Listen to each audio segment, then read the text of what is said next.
കുറച്ചു വർഷങ്ങളായി മലയാളികളുടെ കണ്ണഞ്ചിപ്പിക്കുന്ന ദൃശ്യചാരുതയായി മാറിയിരിക്കുകയായിരുന്നു ആമ്പൽപ്പാടങ്ങൾ. റീൽസിലും സമൂഹ മാധ്യമങ്ങളിലും ഒക്കെ നിരവധി പേരാണ് ആമ്പൽപ്പാടങ്ങളുടെ വീഡിയോയും വിശേഷങ്ങളും ഒക്കെ പങ്കുവച്ചത്. അന്യ ജില്ലകളിൽ നിന്നുൾപ്പെടെ നിരവധി പേരാണ് ഇത്തവണയും തിരുവാർപ്പ് പഞ്ചായത്തിലെ ജെ ബ്ലോക്കിലെയും തിരുവായ്ക്കലിലെയും 2 പാടശേഖരങ്ങളിലായി 2500 ഏക്കർ വിസ്തീർണമുള്ള ആമ്പൽ വസന്തം കാണാനെത്തിയത്. ഓഗസ്റ്റ് 28-നാണ് ഔദ്യോഗികമായി ആമ്പൽ വസന്തം ആരംഭിച്ചത്. അതിനു മുൻപ് തന്നെ ആമ്പലുകൾ കാണാൻ ഒട്ടേറെ പേർ എത്തിത്തുടങ്ങിയിരുന്നു. അടുത്ത നെൽകൃഷിക്കായി വെള്ളം വറ്റിക്കാനായി ട്രാക്ടർ ഉപയോഗിച്ച് പാടശേഖരം ഉഴുതുമറിക്കാൻ തുടങ്ങിയതോടെ ആമ്പൽ ചെടികൾ കരിഞ്ഞു തുടങ്ങി.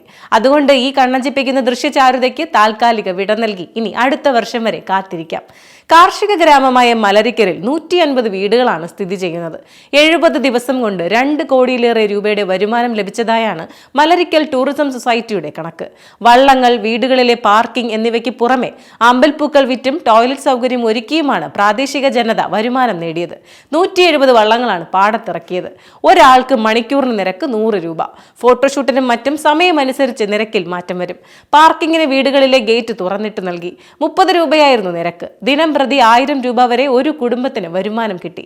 കുടുംബശ്രീ അംഗങ്ങളാണ് ആമ്പൽപ്പൂക്കൾ കെട്ടുകളാക്കി വിറ്റത്. 10 പൂക്കളുള്ള കെട്ടിന് 30 രൂപ ഈടാക്കി. ഈ സീസണിൽ ചെലവ് കഴിച്ച് 50,000 രൂപ വരെ മിച്ചം കിട്ടി.